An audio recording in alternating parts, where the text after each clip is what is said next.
नमस्कार, अपना एमपी देख रहे हैं आप। आपके साथ मैं हूं ललित प्रजापति और अब सीधी तस्वीरें आपको दिखाते हैं। मुख्यमंत्री शिवराज सिंह चौहान लगातार तूफानी दौरे पर हैं। निकाय का अपडेट, ये सीधी तस्वीरें इस वक्त आप देख रहे हैं। रतलाम में मुख्यमंत्री शिवराज सिंह चौहान का रोड शो,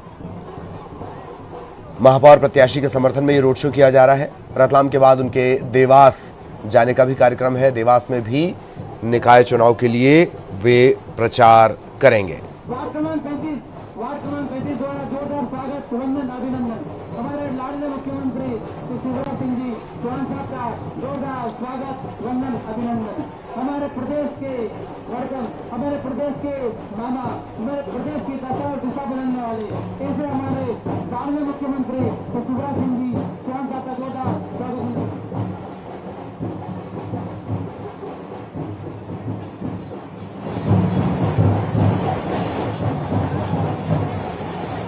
गाड़ी रोक दो भैया, 2 मिनट गाड़ी रोक दो। पधार गए आपके बीच में हमारे प्रदेश के यशस्वी मुख्यमंत्री, हमारे विजयी मुख्यमंत्री, हमारे सेवाभावी मुख्यमंत्री श्री शिवराज सिंह जी चौहान साहब एवं साथ में हमारे महापौर पद के प्रत्याशी श्री कैलाश जी पटेल साहब, हमारे महापौर पद के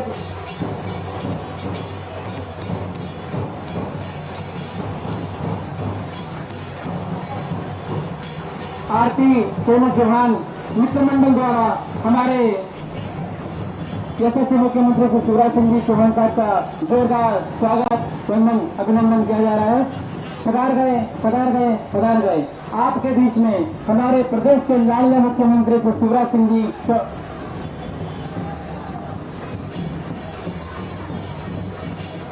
पधार गए आपके बीच में हमारे लाडले मुख्यमंत्री श्री शिवराज सिंह जी चौहान साहब पधार गए।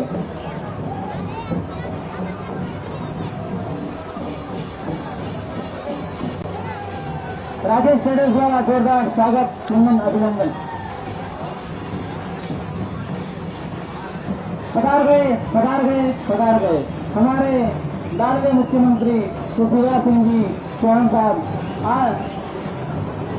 आरती सोनू जी, हमारे पार्षद पद के प्रत्याशी आरती चौहान मित्र मंडल द्वारा जोरदार स्वागत, वंदन, अभिनंदन। श्री आरती जी चौहान द्वारा जोरदार स्वागत, वंदन, अभिनंदन। हमारे लाडले मुख्यमंत्री श्री शिवराज सिंह जी चौहान साहब का स्वागत, वंदन, अभिनंदन। एवं हमारे महापौर पद के प्रत्याशी श्री कैलाश जी पटेल साहब आपका स्वागत लेने आपके पेश में पधार चुके। आपके बीच में हमारे यशस्वी मुख्यमंत्री श्री शिवराज सिंह जी चौहान साहब पधार चुके। साथ ही हमारे महापौर पद के प्रत्याशी श्री कैलाश जी पटेल साहब। The grain and sweets machine association, नानी जी सत्तर एवं उनकी पूरी टीम द्वारा हमारे मुख्यमंत्री जी का जोरदार स्वागत, वंदन, अभिनंदन। श्री अनिल जी चक्कर एवं उनकी पूरी टीम द्वारा जोरदार हमारे मुख्यमंत्री जी का स्वागत, वंदन, अभिनंदन। हमारे the grain and sweets machine association Ratlam द्वारा हमारे मुख्यमंत्री जी का जोरदार स्वागत। इधर उमा भारती ने न्यूज 18 से खास बातचीत में कहा कि वो नई शराब नीति में संशोधन की मांग को लेकर सड़कों पर उतरेंगी। पहले वो अकेले नई शराब नीति के लिए आंदोलन करेंगी, फिर 2 अक्टूबर को महिलाओं के साथ वो सड़क पर उतरेंगी। कार्यकर्ता हूँ, मोदी जी को अपना नेता मानती हूँ। तो मैंने जो नई शराब नीति देखी उससे मुझे बहुत आघात लगा जी। तो मैंने 1-2 दिन थोड़ा प्रदर्शन किया अपनी तरफ से, व्यक्तिगत, किसी को नहीं बुलाया। तय कर लिया कि बस नगर पालिका, नगर निगम के चुनाव निकल जाएं, नगर पंचायतों के, क्योंकि मैं पार्टी की समर्पित कार्यकर्ता हूँ, मोदी जी को अपना नेता मानती हूँ, बीजेपी ही मेरी पार्टी है, मैं बीजेपी का ही चुनाव प्रचार करूंगी। लेकिन मैं शराब को महिलाओं का और समाज का बहुत बड़ा दुश्मन मानती हूँ। अक्टूबर तक अकेली रहूंगी मैं सिर्फ करने में जी। और जहाँ होंगे दुकान के सामने खड़ी हो जाऊंगी, मध्य प्रदेश की किसी भी दुकान के सामने। लेकिन 2 अक्टूबर को मैं कुछ महिलाओं को बुलाऊंगी जो हजारों में हो सकती हैं, और गांधी जयंती है और उस दिन महिलाएं भोपाल की सड़कों पर मार्च करेंगी। क्यों? उमा जी शराबबंदी की बात कर रही है, उमा जी शराब के खिलाफ आंदोलन की बात कर रही है। जिस सरकार के मुखिया शराब को बढ़ाने के लिए काम कर रहे हैं, ये शिवराज जी और उमा जी की जुगलबंदी क्या है, और स्पष्ट करे शिवराज जी क्या सरकार की नीति और नियत है, या उमा जी स्पष्ट करे कि ये नौटंकी है या सही के अंदर ये बंद कराना चाहती हैं। स्पष्ट रूप से सरकार बीजेपी की है, प्रदेश में बीजेपी की है, देश में बीजेपी की है। पूर्व मुख्यमंत्री सिर्फ कभी पत्थर फेंकने का, कभी प्रतीकात्मक आंदोलन की जो बातें करती है, उसकी जगह पूरी तरीके से स्टैंड ले और सरकार के खिलाफ खड़े हो। हम भी सरकार के खिलाफ खड़े, शराबबंदी होना चाहिए, पर ये नाटक नौटंकी की जगह स्पष्ट नीति और नियत बताने की। इधर विधानसभा सत्र को आगे बढ़ाने पर संशय बरकरार है। विधानसभा अध्यक्ष गिरीश गौतम ने न्यूज 18 से खास बातचीत में कहा कि 25 जुलाई के हिसाब से ही सत्र चलाने की तैयारी है। गौतम ने यह भी कहा कि राज्यपाल के पास सत्र की अधिसूचना जारी करने और वापस लेने का पूरा अधिकार है। उन्होंने कहा कि इस बार सत्र के दौरान नवाचार किए जाएंगे। विधानसभा का मानसून सत्र 25 जुलाई से प्रारंभ होना तय हुआ है। हालांकि मांग जरूर उठी थी राजनीतिक दलों की ओर से, नेताओं की ओर से कि इस सत्र को निकाय और पंचायत चुनाव के चलते आगे बढ़ाया जाए। फिलहाल क्या स्थिति है ये समझ लेते हैं हम। हमारे साथ मध्य प्रदेश विधानसभा अध्यक्ष गिरीश गौतम जी इस समय मौजूद हैं। सर, क्या अभी जो पूर्व से निर्धारित समय था उसी समय चालू होगा सत्र, या कुछ आप विचार कर रहे हैं इसको आगे बढ़ाने के लिए? माननीय राज्यपाल द्वारा 25 जुलाई से अधिसूचना जारी की गई है, अभी वही कंटिन्यू कर रही है। उसी अधिसूचना के आधार पर विधानसभा ने अपनी कार्रवाई करते हुए विधायकों से प्रश्नों को आहूत किया, जिसमें से 1516 प्रश्न ऑफलाइन ऑनलाइन मिला करके तारांकित मिला करके आ गए हैं। उनको विभागों को जवाब के लिए भेज दिया गया। उनकी डेट फिक्सिंग होनी है कि किस तारीख को कैसे स्टार बनेंगे, कैसे बनेंगे, वो 19 तारीख से शुरू होता है। अभी हमारे पास इस तरह की कोई जानकारी नहीं है कि बढ़ाने के बारे में क्या हो रहा है। वैसे भी माननीय गवर्नर साहब के द्वारा जारी की एक सूचना को संशोधन करने, उसे निरस्त करने का अधिकार उन्हीं को है। तो अब इस तरह का कोई पत्र यदि जा रहा है, कुछ हो रहा है, तो अभी अपने जानकारी तो अपने 25 जुलाई से ही विधानसभा हमारी है। फिलहाल जो पूर्व निर्धारित तारीख है यानी कि 25 जुलाई से ही सत्र को शुरू करने की तैयारी है, उस हिसाब से सारी तैयारियां चल रही हैं। लेकिन अगर पक्ष और विपक्ष दोनों ही दल मिलकर इसके लिए कुछ प्रयास करते हैं और राज्यपाल की ओर से कोई निर्णय लिया जाता है तो तारीख को आगे बढ़ाया जा सकता है, ऐसी संभावना कहीं ना कहीं बनी हुई है। और गिरीश गौतम ने कहीं ना कहीं इस ओर भी इशारा किया है कि इस विधानसभा में भी कुछ नए नवाचार देखने मिलेंगे। वीडियो जर्नलिस्ट संजय नामदेव के साथ न्यूज 18 के लिए भोपाल से वासु चौरे। और अब भोपाल से बड़ी खबर, अमरनाथ यात्रा में बादल फटने के मामले में मध्य प्रदेश सरकार ने भी अब हेल्पलाइन नंबर जारी कर दिए हैं। मध्य प्रदेश के जो भी नागरिक अमरनाथ यात्रा में बादल फटने के घटनाक्रम के बाद फंसे हैं, उनकी जानकारी और मदद के लिए ये हेल्पलाइन नंबर जारी किए गए हैं। मध्य प्रदेश के शहरों से जानकारी और मदद के लिए 181 नंबर पर संपर्क किया जा सकता है। और मध्य प्रदेश के बाहर से फोन लगाने वालों के लिए 0755 ये कोड है भोपाल का, 0755 और नंबर है 2555582।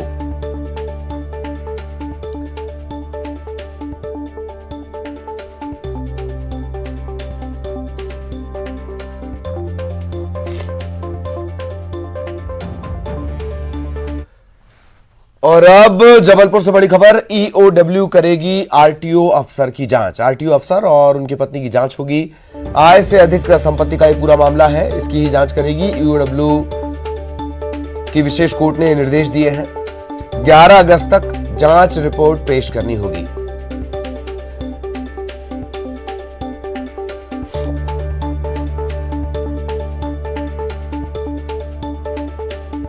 सहयोगी प्रतीक हमारे साथ जुड़े हुए हैं। प्रतीक, पूरी जानकारी विस्तार से।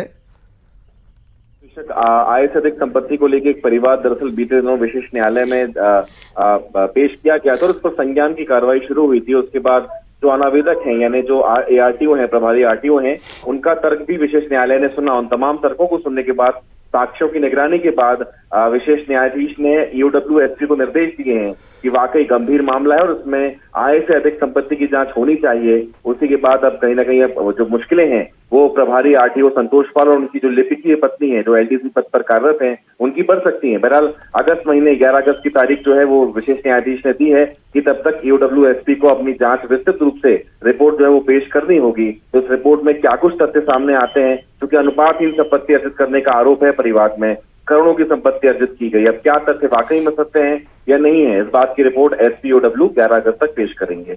ललित, चलिए, बहुत बहुत शुक्रिया प्रतीक इस तमाम जानकारी के लिए। और सत्ता के रामनगर में सरकारी उचित मूल्य की दुकान में आग लग गई। आग के चलते दुकान में रखा गेहूं चावल जलकर नष्ट हो गया। शुरुआती जानकारी के मुताबिक आग लगने की वजह शॉर्ट सर्किट हो सकती है। पूरा नष्ट हो गया। छतरपुर में चोरों के हौसले बुलंद हैं। चोरों ने ATM पर हाथ साफ कर दिया। मामला सिविल लाइन थाना इलाके के सटई रोड का है। यहां SBI बैंक का ATM लगा हुआ था। देर रात ATM को काटकर चोर कैश ले उड़े। चोरों ने ATM में लगे CCTV पर ब्लैक स्याही फेंककर उसे बंद कर दिया। मौके पर DIG समेत भारी पुलिस बल पहुंचा, डॉग स्क्वाड पहुंचा और फिर चोरों की तलाश की जा रही है। फिलहाल कैश कितना है ये साफ नहीं हो पाया है। ATM को काट के रात्रि में कुछ चोरों द्वारा चोरी की गई है, जिसमें कुछ कैश ले जाया गया है। अभी एग्जैक्टली कितना कैश है ये अभी बैंक द्वारा पुष्टि की जानी अभी शेष है।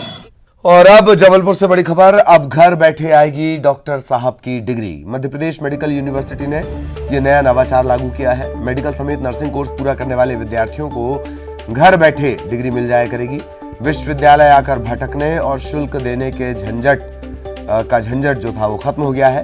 विश्वविद्यालय के प्रभारी कुलपति और संभागायुक्त B चंद्रशेखर ने नई व्यवस्था लागू की है। इसका फायदा प्रदेश के 80,000 छात्रों को मिलेगा।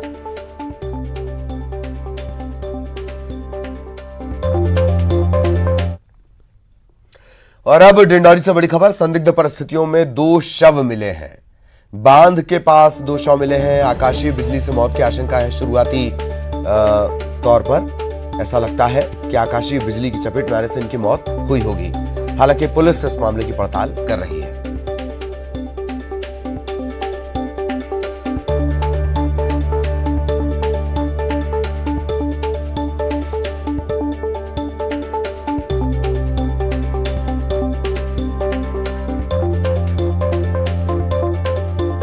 विजय हमारे सहयोगी हमारे साथ जुड़े हुए हैं। विजय, क्या कुछ अपडेट इस मामले में साफ हो पाया शवों के बारे में?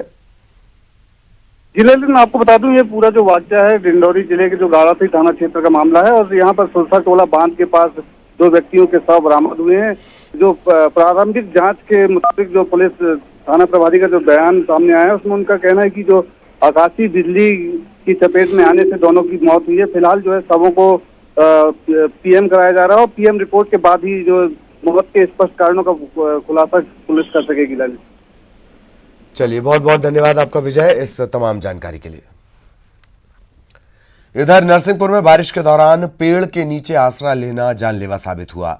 गाडरवाड़ा के मारेगांव में पेड़ के नीचे खड़े मजदूरों पर आकाशीय बिजली गिर गई। एक युवती की मौत हो गई, 4 लोग झुलस गए। ये सभी खेत में धान लगाने का काम कर रहे थे कि अचानक बारिश शुरू हो गई। भीगने से बचने के लिए ये सभी मजदूर पेड़ के नीचे खड़े हो गए। इसके बाद आकाशीय बिजली की चपेट में आ गए।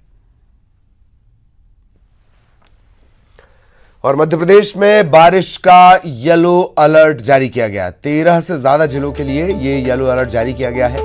इधर भोपाल में सुबह गरज चमक के साथ बारिश हुई है। नर्मदापुरम संभाग के लिए येलो अलर्ट है।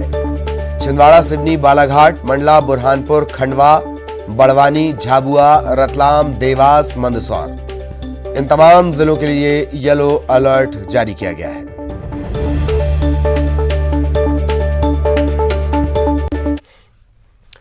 बुरहानपुर के सिंधी बस्ती में दुल्हन की बारात निकली। बग्गी में सवार होकर दुल्हन डीजे की धुन पर थिरकती नजर आई। साथ चल रहे बाराती भी दुल्हन के साथ जमकर नाचे। परिजनों की माने तो बेटी की इच्छा के मुताबिक बग्गी में उनकी बारात निकाली गई। दुल्हन बनी दीपा ने लड़कियों और उनके माता पिता से अपील की है कि बेटा बेटी में समानता का भाव रखें। सपना था, मेरी फैमिली की वजह से पूरा हुआ। मैं सभी को संदेश दूंगी कि छोटा सा भी डिफरेंस आपको नहीं करना है लड़के और लड़की की शादी में। और इसी के साथ इस बुलेटिन में इतना ही। खबरें जारी रहेंगी।